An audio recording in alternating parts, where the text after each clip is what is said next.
In a world where news flies around every minute, you need the ability to relate and connect with what matters and stay up to date. Schengen Story Media News Echoes program is Africans in Diaspora and at Home's leading English news network, one of the most trusted, respected sources for news updates on current affairs as they affect global Africa.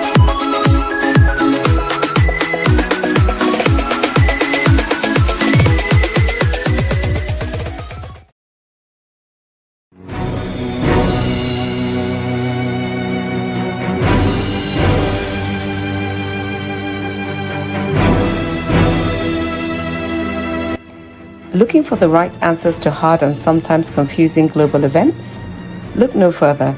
SSM's team brings unique perspectives from across the globe. Our in-depth independent reporting is to make you better understand the world as we evolve. Good day to you viewers. Good day to you, our global viewers. My name is Mark Godwin Iweajua, and I'm here on this Friday, the 6th of March 2026. Also with me is the legend. The legend. Who is that legend there? Well, this is George Chukwu greeting you from all the way from Toronto, Canada. Viewers from around the world, we want to welcome you to our Friday International News. You're welcome, George. Thank you. So, George, I hope you're following those interesting stories. Court acquits suspended Super Cop. We knew Abba Kyari had those 23 counts against him, but all of a sudden he's been acquitted. They say there's no case on him. Is this not interesting, George? But while we're about to talk, let's bring in BD from Nigeria, Lagos, Nigeria. BD, Diva BD, you are welcome. Diva BD. Thank you very much. Good morning, our viewers all around the world. Good morning. Yes. So, Georgie, Yes. how do somebody that has 23 counts against suddenly become innocent? I mean, is this not interesting? It is interesting indeed, but also we have to understand the dynamics of this case. Abuja Court acquit suspended Super Cop Abba Kyari of 23 count asset declaration charges. Listen, this is asset declaration charges. Okay. Yes. Okay. What is happening here is that the court rules NDLA failed to prove asset case. The Federal High Court in Abuja discharged Abba Kyari on 23 count asset declaration charge. That the prosecution presented no credible evidence linking him to the alleged properties. Justice Omotosho held that ownership of the landed property requires title documents or acts of the possession. None were provided. Video evidence belonging to separate drug trial. Not this particular case. While many recall the damaging video evidence showing Kyari team arresting traffickers and after NDLA cleared them. That video was admitted in a separate drug charges. So you mean, George, you're giving a more clear point now. So do you mean this is assets? This is not the general. Asset. This is not the general one. So let me finish and then you will understand it very clearly. Because it's saying that that video was admitted in a separate drug trafficking case before Justice Nwite. Okay. Thursday's ruling dealt only with the asset declaration and money laundering, not drug charges. NDLA insists drug case continues March 16th. The agency has clarified that the substantive drug trial remains on course with the next hearing scheduled for March 16th, 2026. 2026. Justice Emeka Nwite, the video evidence many are referring will be played in that court. NDLA also reviewing the judgment for a possible appeal. So this particular one, yes. So now, none of this has anything to do with the other case. No. This 23 charges was basically because of asset declaration between him and his brother. Yes. Okay. So, but George, we know how Nigeria can play out. Let's come down now to, like we used to say here, between the lines. When it begins to look like this, George, don't you think they might begin to go further, and they say this one he's been acquitted, this one, don't you think those can begin to play out? Well, yes, it can, but at this particular moment, saying that will be speculation. It doesn't come with facts. So if you go factually on the case, you are hearing the case that where he was discharged with his brother was about the asset declaration, and the government was unable to provide any documented evidence against him in the charges. And as a result of that, Motoshaw had no choice but to actually dismiss the case and release him. Okay. Yeah. Okay. So let's keep our eyes on that news and see what plays out, because those charges on money laundering, and also accomplice. Remember the young man that close to you there, Hush Puppy. Yes, he was also indicted along with some of those crimes of that man too. So let's see how all of those play out, because this will be setting up something for the future if people could be going away with crimes like that. Well, Thank you, George.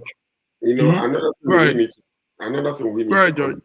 Is you can have a very clear case, but if your lawyer is not able to actually represent you well in the court, you could go free because of lack of representation. So what we're seeing here in this particular case is they were unable to provide any documented evidence that would have actually provided enough beyond reasonable doubt judgment against him, and that's what they did not do.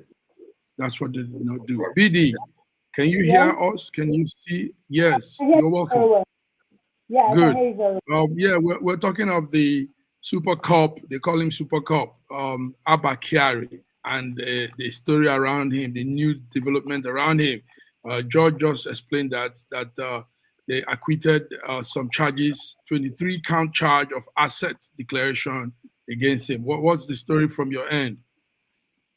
Yeah, the Federal High Court sitting in Abuja has discharged and acquitted Abba Kyari, the suspended Deputy Commissioner of Police, of 23 count charges of alleged non-declaration of assets brought by the National Drug Law Enforcement Agency. Now, before we go on, I like to be explicit.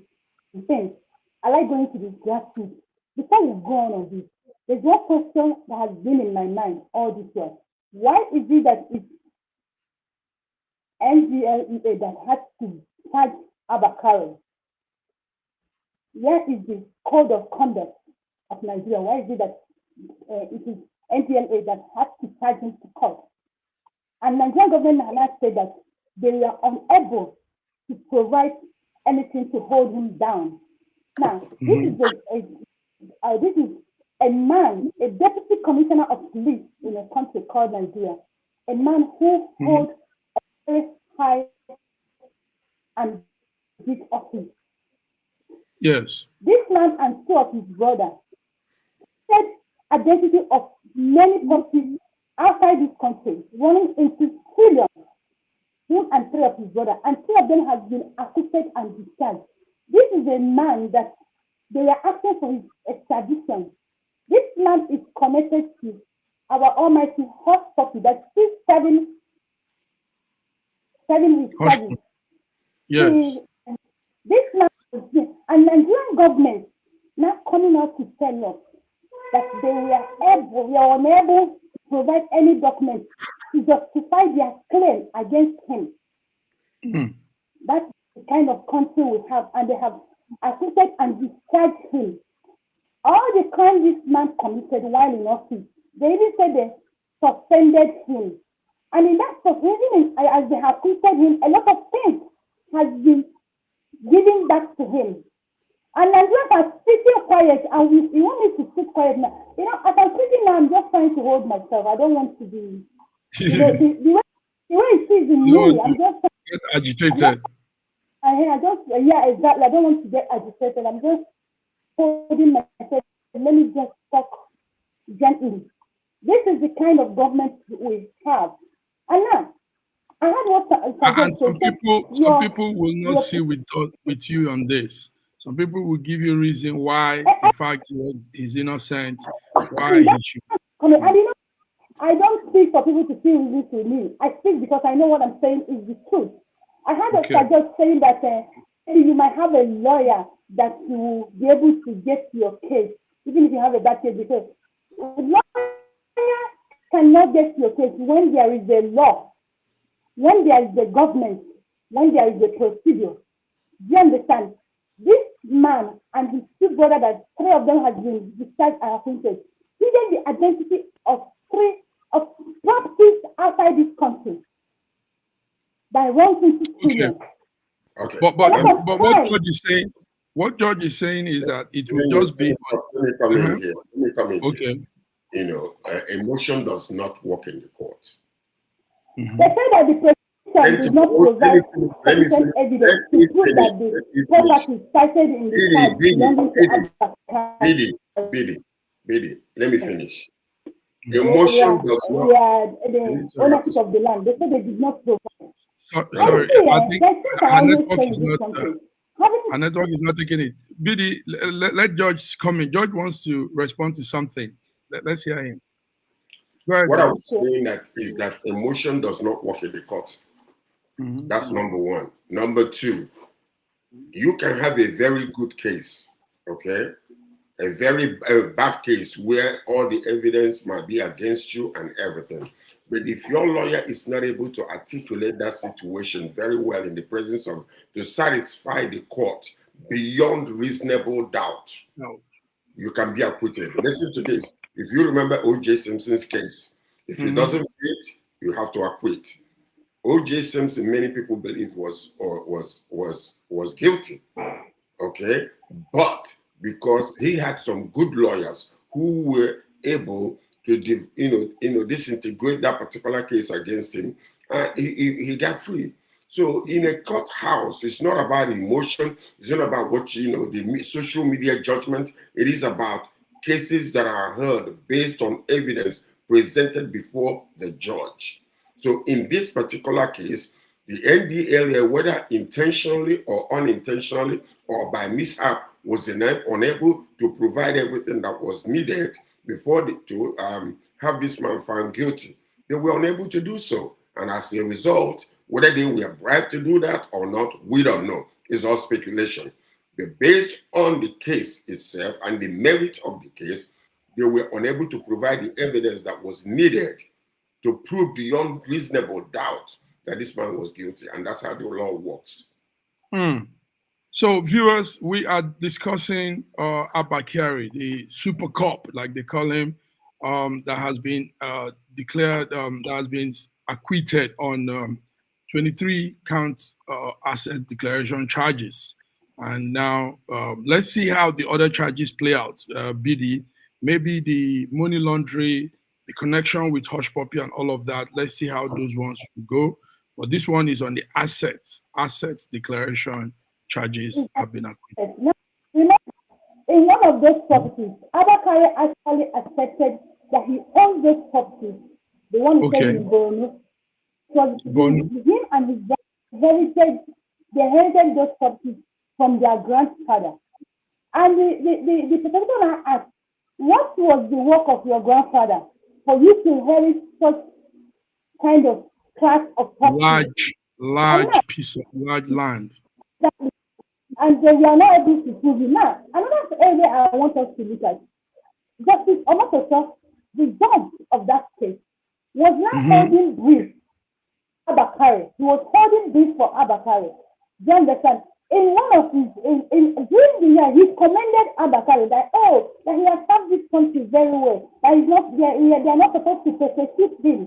Do you understand? He commended Abakari. This is a person standing judge and judge of a country. We are holding brief for him. Let's see how that play out. Yeah, George, Another also take thing, note that another the new IGP, Tunji Disu, somehow they are colleagues, him and Abakari. You remember? I don't know if you know that story. And Tunji now coming on at the top, the boss. Don't you think there is, because why is it now that Tunji has become the IGP that we're bringing out Abakari's story? So some things are not really no, going no, making sense. that's conspiracy theory. Okay. Why is that? Number one is Okay. Tunji being appointed as the IGP of police had nothing to do with the case. The case was already in court, being heard, and then the resignation of the former IGP and the reappointment of this man had nothing to do with each other. It's all coincidence. So let's not forget that. So Let's not forget that. Accusing Asiwaju as being the person who is orchestrating these things, and we cannot do that. That would be speculation, and that would be conspiracy theory. So, and as a matter of fact, do not forget also that a man is innocent until found guilty. So even as the man was being told that he served our country well, it was based on the services that he rendered, and he was still innocent until he was found guilty. So that let's not forget that. That's the All right, reason. George. We want to go with some of what you're saying. Conspiracy theory doesn't make news. SSM does not go on with conspiracy theory. We give facts, we give news updates exactly as it is. But Biddy, tell us, what's that story again? What's the update on the former Minister of State for Finance? We had this morning that she has even retired from the other office she was given. What's the story? Yeah. You have it? Minister Doris Ozoka. Minister Doris Ozoka, the minister. Yes. Yeah. Give us the update. Minister of State on Finance. Former. Minister of State on Finance. Former. He was former Minister of State on Finance. He was removed and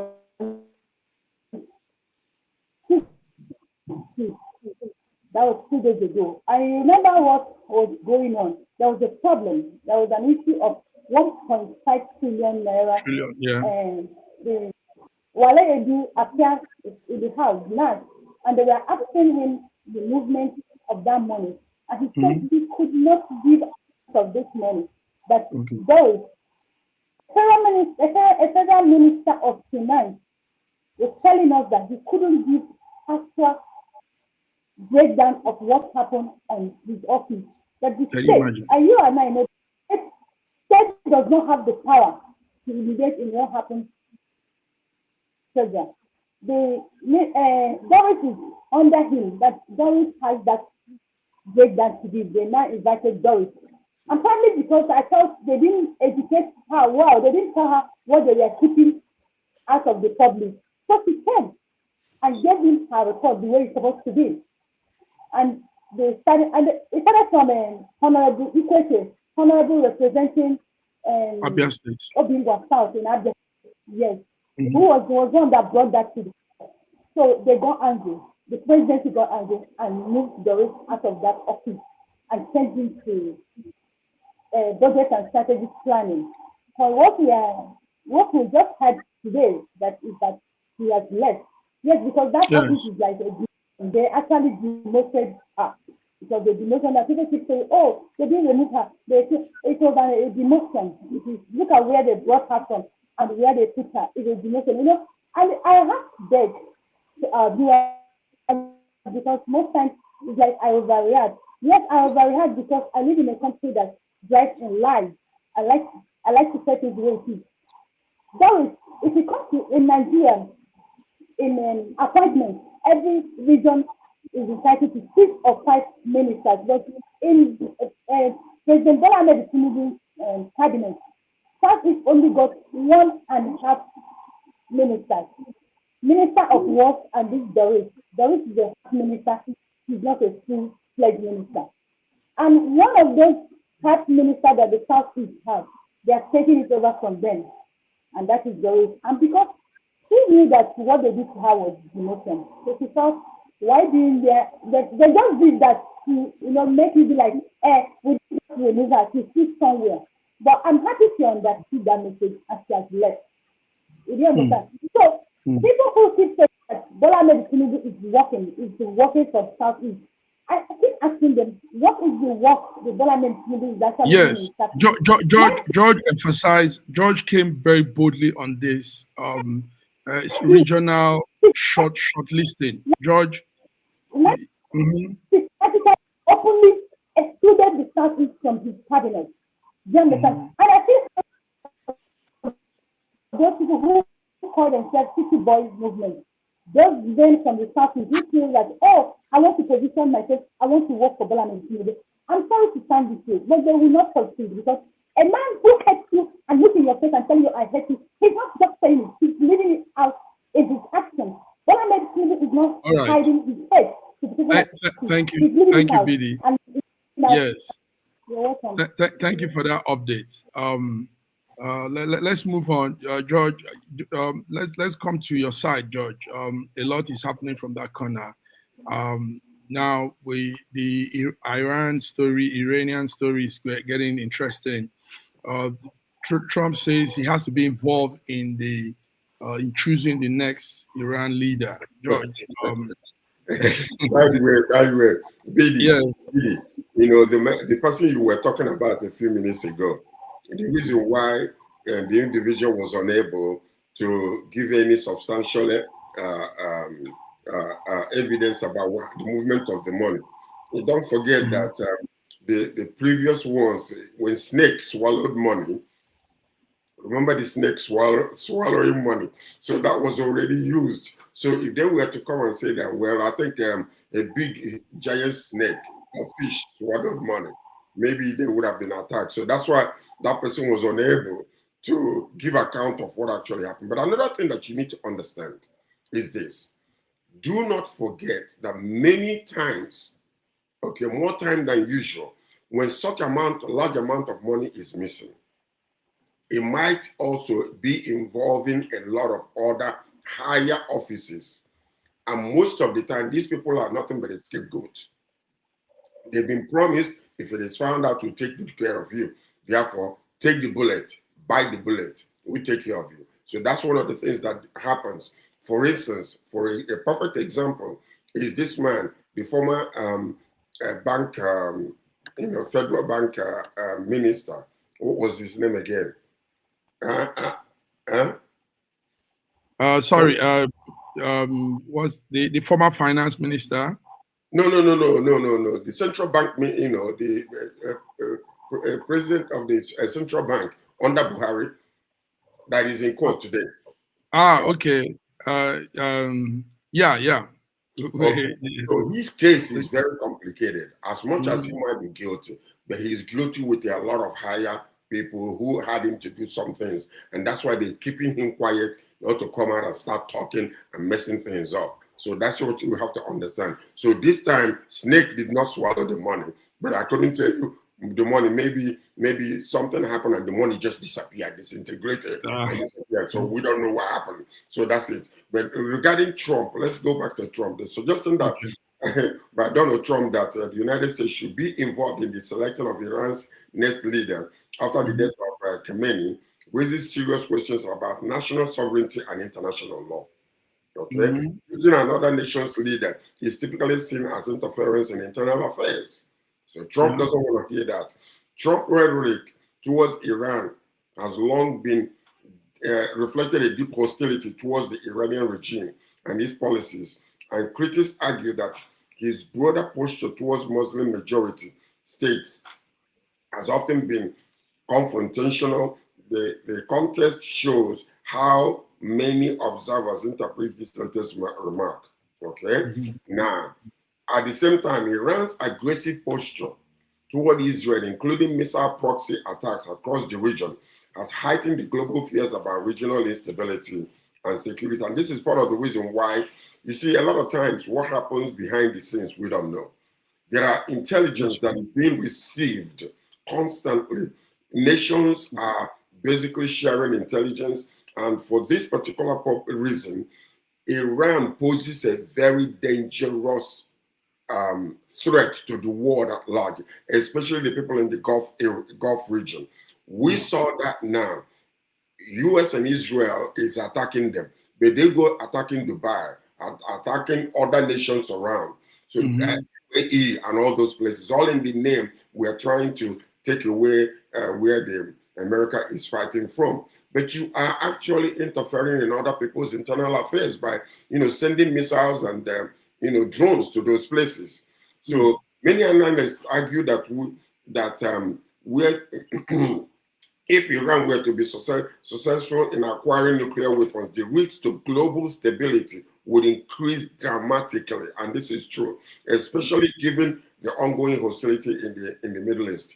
Bottom line, Trump's comments highlight a deep debate how the international community should balance preventing nuclear proliferation, managing regional security threats, and respecting sovereignty of nations. Iran will not be allowed to get nuclear weapon. And as a result of that, that's the reason why Trump is insisting on being involved to get a fairly good individual who can understand the international laws rather than internal religious obsession over situations. So that's why he's doing that. So you have to see from both sides of the aisle, and that's why I gave you a balanced view of both.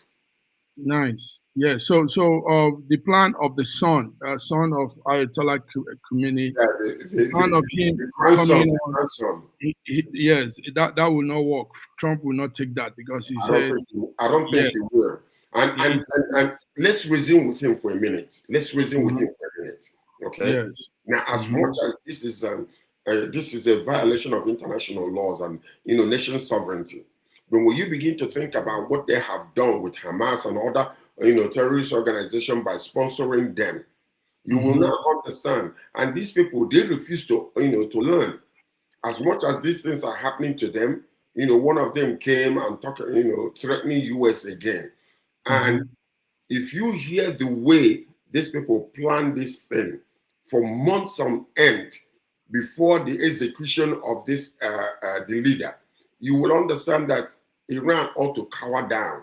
They need to calm down because any leader that they select right now can be taken away any moment, anytime. Yes, they took away the other one last. Yes, even the way when they were trying to appoint this one, they had 88 people there. So they gotta be very, very careful. Come to reason the way the world reasons. You can't just say, "Oh, this is the way we are. We can fight anybody." No, you will be eliminated.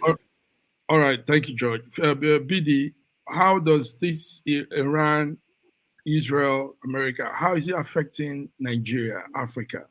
What are some things you've observed since that strike? It's actually affecting us very, very well. And the way it's affecting us is what a lot of Nigerians are concerned about. Since this war started in Iran, northern Nigerians have not kept quiet. They've been protesting, they've been talking.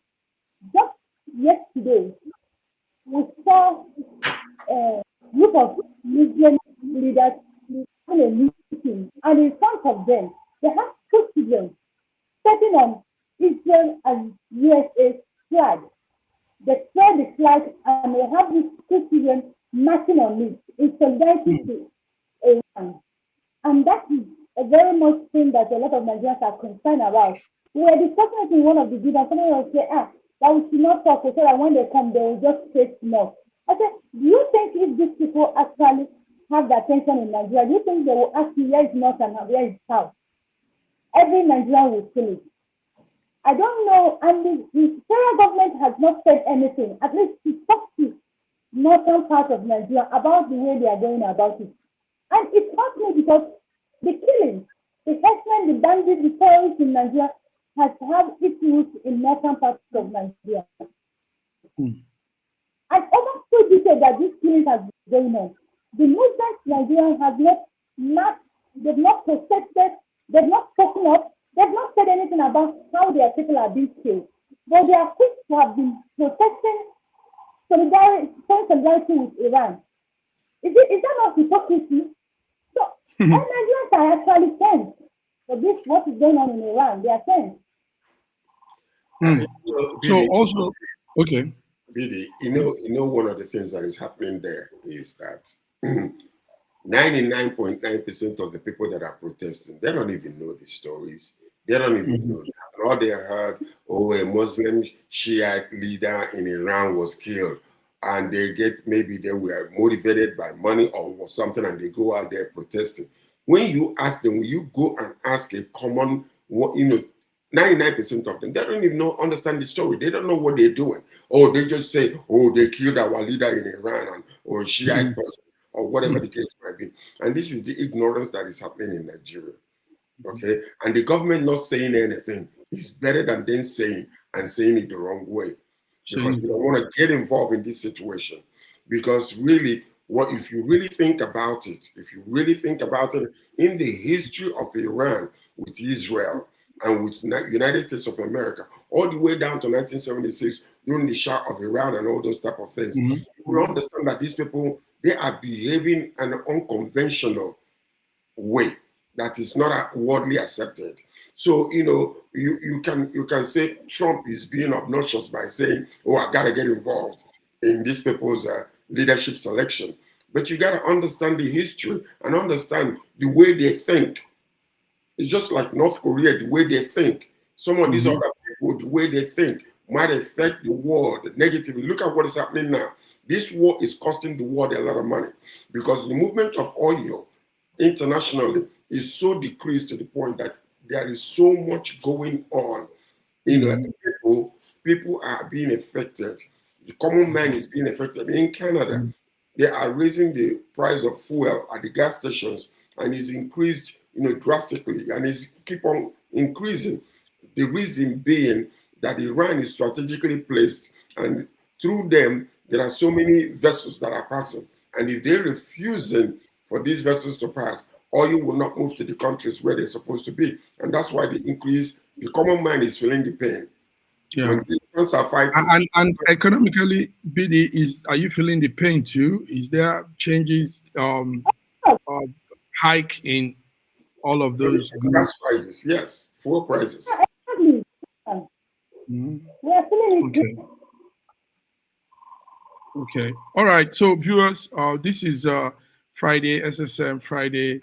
We call it World Affairs. So we look more into other countries' news, other continents, other nations, and we're talking about Trump saying that he has to be involved in the Iran new leadership. So, and that's because also George, he was able to succeed in doing that with Venezuela. Remember the Venezuela issue where he had to take charge of the leadership, and it's working well there too. It's working well after they took out Maduro. They brought in the other lady, Delcy Rodriguez, operating very well with the United States. So, gentlemen, let's move on to some other stories, but let's do small. BD, your network is steady, so maybe we might just take it through so that the network does not go off. Let's look at the Secretary of State in the United States that is being removed.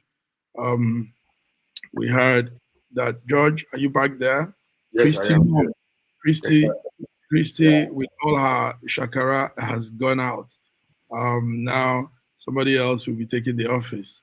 I think it's Secretary of Defense. Yes, the Department of Homeland Security. So Right. McWayne Mullin will be the new officer there.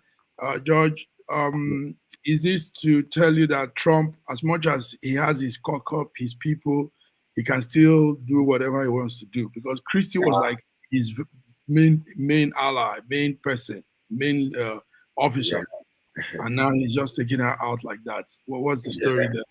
The story is that Donald Trump has announced that Kristi Noem will no longer lead the United States Department of Homeland Security, making the first cabinet level change of his second term. She's the first one to be removed like this. So reports indicate that she was effectively dismissed through a public announcement on social media while still carrying out her duties. That is so disrespectful. I think Trump would have waited until at night, and then maybe do something. But while she was still there, making an announcement and talking to, a bunch of people, everybody started receiving, from Truth Social, that this woman sitting over there and talking to them has already been fired. Trump has nominated her as the woman to replace her as the next Homeland Security Secretary, pending confirmation by the U.S. Senate. Yeah. The department is central to implementing the administration's strict immigration enforcement policies. Now, NOM has now been reassigned a new created role, special envoy for the, the Shield of Americans, following Shield of America. Tenors, intense questioning from lawmakers in Congress over immigration enforcement and allegations surrounding the use of DHS resources. So, I mean, it's almost like what happened with us, where this person was removed and then reassigned and they resigned. I hope she will resign too, because there's been a lot of questions regarding certain amount of money that was used for campaign, where she's the only one to appear to make herself look good. And as Trump said, no, you don't come and shine with my money. You make me shine. Don't shine on your own self. Yeah, don't shine on your own. I could have joined you on that horse when you were doing the commercial. The horse ride. All right, BD. It sounds interesting. George just said some of those ones too. She received backlash for wearing a $350,000 Rolex watch and going to the horse, the prison, all of those things she did. But is that not what she's supposed to do? Make the administration looks good while looking at security issues. Take note, she was also involved in the ICE thing. She had that arrangement of the ICE and the immigration. Bidi, what will you say about Christine? I think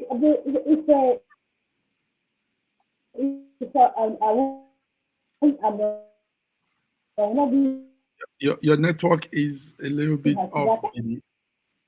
The best thing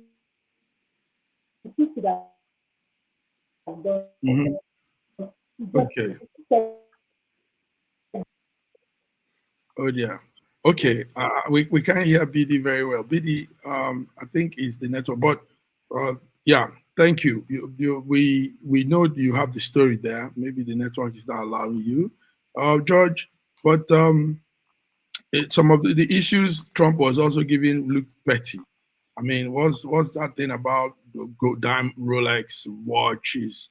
The way she handled ICE like a Barbie and all of that. I mean, she was doing the tough job, but maybe she was overshining. She was doing it more than the boss. But wouldn't you be happy to have an employee, a junior, that is really exhibiting prowess, leadership role, boldness in what she's doing?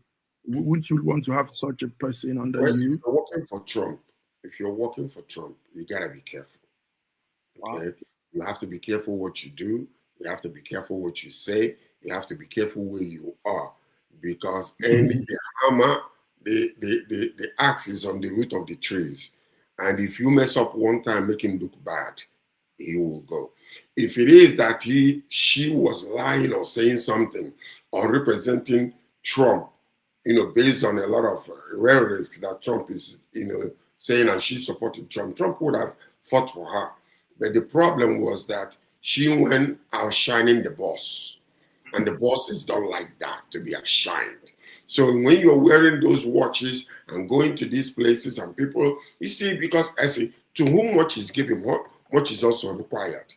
And this is why you're seeing what is happening around happen, simply because this woman was very, I don't know the word that I'm going to use, the impetus that she was using to do some things was almost like, you don't have a boss. You are the boss over yourself. You do whatever you want, when you want it, how you want it, regardless. And that's exactly what actually took place.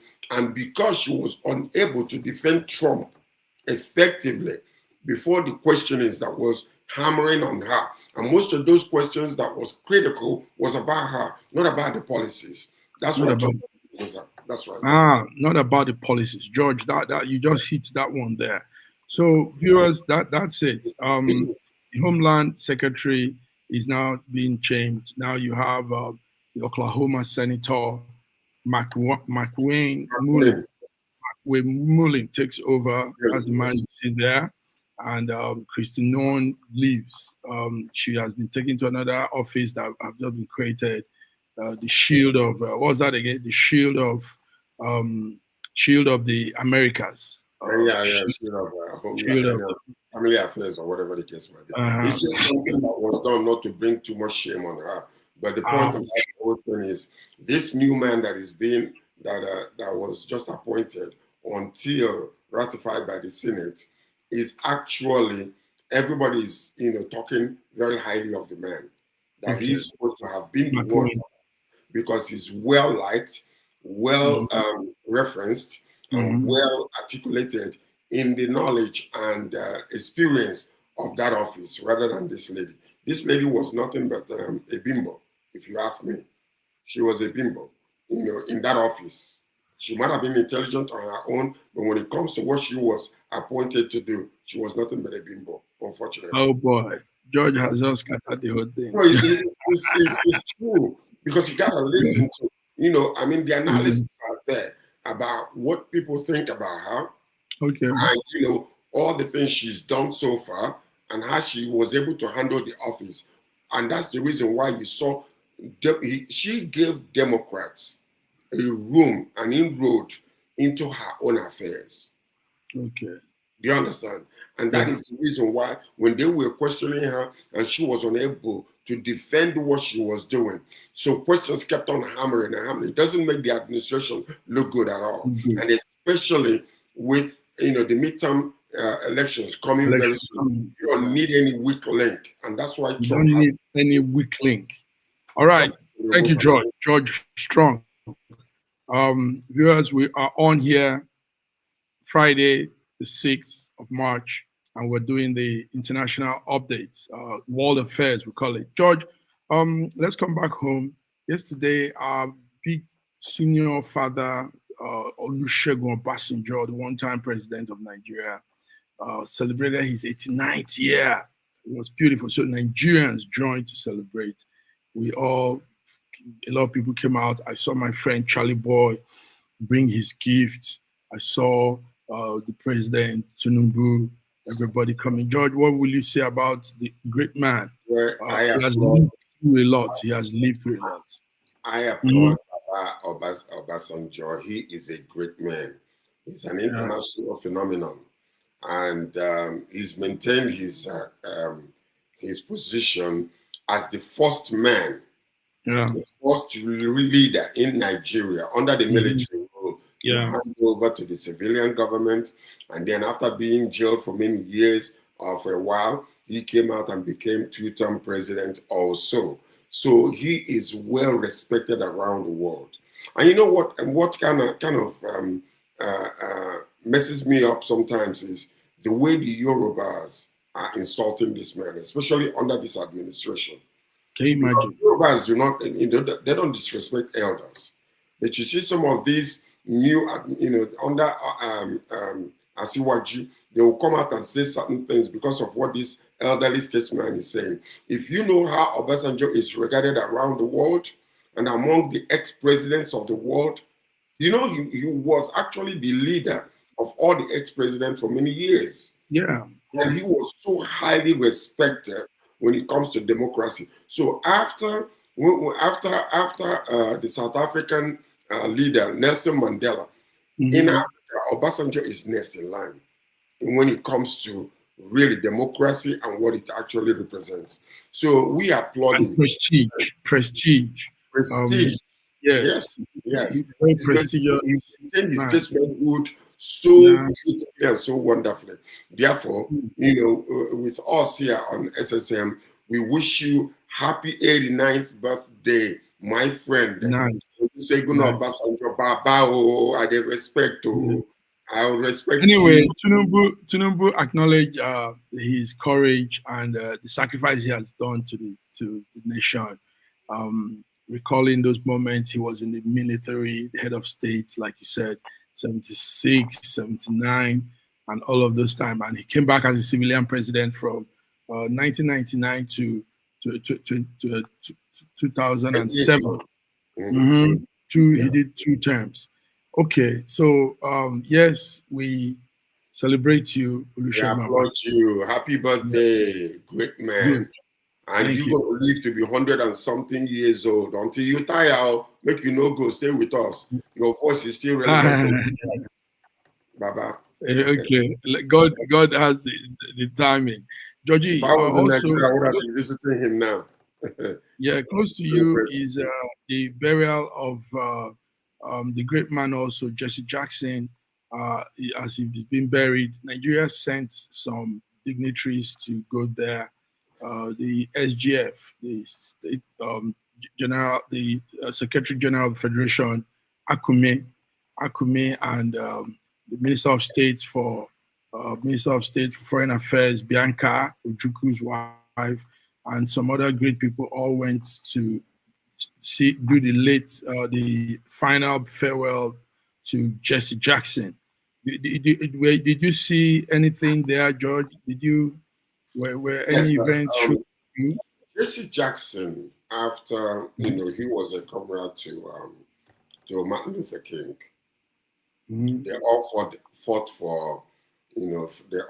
for Black liberation, and it is. I commend Nigeria highly to sending delegates to go and represent, because he actually, it was under the platform of Rainbow Coalition that he ran for the president of the United States of America, I think a couple of times. So, and it was because of him that Obama was able to become the president in the U.S., because he kept on coming and coming, and he was very effective in his fight against injustice and discrimination against blacks. So he's a very towering figure when it comes to these things, and we send our condolences to the family, and that he will be well missed. Although there were a couple of commas in his life, but that doesn't mean nothing. That does not touch the greatness of this man and what he has done. Well, let's hear some of the commas. I don't want to mention any of these commas. No, one. Help us with one. We don't talk about the day, though. No, the man was a strong man. He was a strong man, and as a result of that strength, he ate soup from outside the home, and it was discovered because there was a little crumb on his beard, so he was discovered. But that was it. But when you compare that to the greatness of this man, you can't touch him. He was a strong voice, that represented, the African Americans, at large. Nice. All right, thank you, George. George, the way you put that in a very, very hilarious way. Also, he was tired of eating he was tired of eating cornbread and chicken, so he decided to go outside to taste a little bit of eggs and plantain. And when he came out, the crumbs was all over his mouth. So that was it. If you know what I mean. I'm having fun. Yeah. If you know what I mean. All right. Yes. Viewers, that's it. Jesse Jackson died at the age of 84 on February 17th in Chicago, and he's been laid to rest. Nigeria sent some delegates to also commemorate with the family. George, thank you very much. I don't think there's anything from this corner, George. What do you have again? What could we? Well, the only thing we have on our side of the country, this tariff situation is still affecting a lot of countries around the world, and it is Trump is no longer following the script about how to use tariffs. He just uses it to do whatever he wants whenever he wants it. And that's one of the issues that Canada is still dealing with the United States of America. We are the largest trading partners of them, and there ought to be an adequate respect between the two countries, which is not being done. So we're calling on, we commend Mark Carney very highly in the way that he's been handling this situation with civility, not, so we are, Canada is expanding their tentacles to other countries. Right now, they just signed a contract with Australia to join them in the economic welfare, to collaborate diplomatically and all that kind of stuff. So it's a great opportunity, because when you begin to, trust an individual who feels like without them that you cannot survive, you have to find alternative ways. And it's going to hurt America at the end. But as it stands right now, Americans are suffering.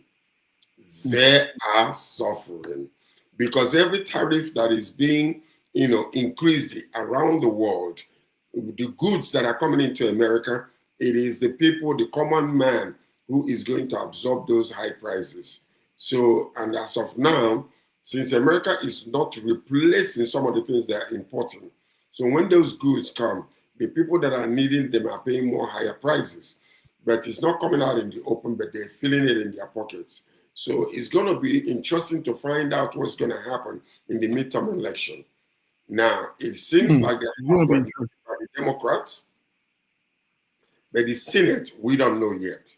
So, so it's the ongoing Iran, Israel, America thing, America had some loss too. 5. Yes, as a matter of fact, they lost about 6 soldiers, I believe, or 5 or 6.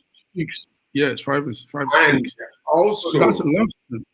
And so many aircraft were taken down too. 3 aircrafts were taken down. But it's something that the public need to understand. The way that Israel investigated, what happened? When there were a lot of protests in Iran. Iran now placed a lot of cameras around the streets and all over the places. They worked hard to put those cameras in order to watch over the the people that are protesting. They used it to monitor their citizens. But do you know what Israel did?